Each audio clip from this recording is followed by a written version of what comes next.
Okay, so here's the Beamer blasters all done, ready to go. So ready to run some wire through it. And of course, I'm going to run wire through the back through here, and I've got a hole running all the way through here. The bulb will sit inside of the cover here, so it's going to sit absolutely perfect. And this is all printed out of, it's called Silver Silk PLA Plus. It's pretty neat stuff. It looks just like metal. So as you can see, so there we are. So this weekend I'll do the wiring, and we should have these all blinking away. And then I'm going to work on the yeah, it's just amazing how that looks like turned metal.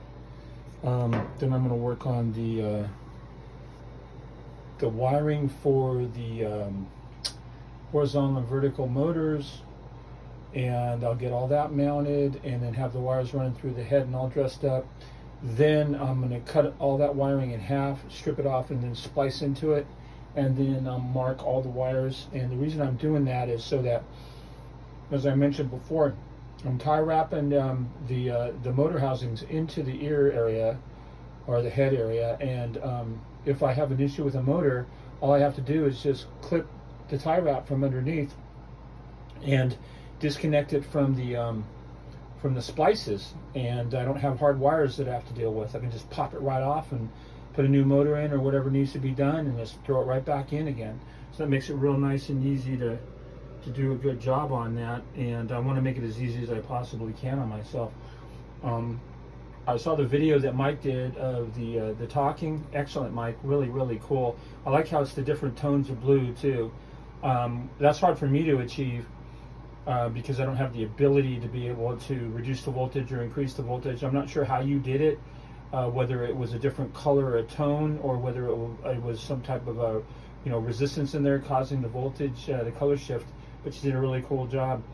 The only thing I noticed is that they're not bent, like Robby's bent, but I'm sure you'll figure that one out for yourself. But the other thing I wanted, and I want everybody to say thank you to Mike, because Mike has done a lot to help us with this hobby, a tremendous amount to help us with this hobby, and I give Mike all the credit on the help he's given us, and other people too that have absolutely helped me a lot too.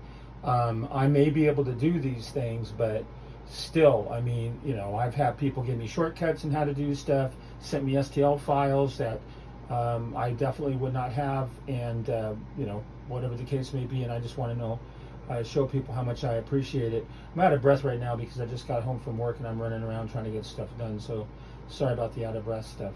Anyway, I can't think of anything important off the top of my head other than this, but I wanted to get you guys to see what the blasters look like, or blaster beamers, or whatever you want to call them.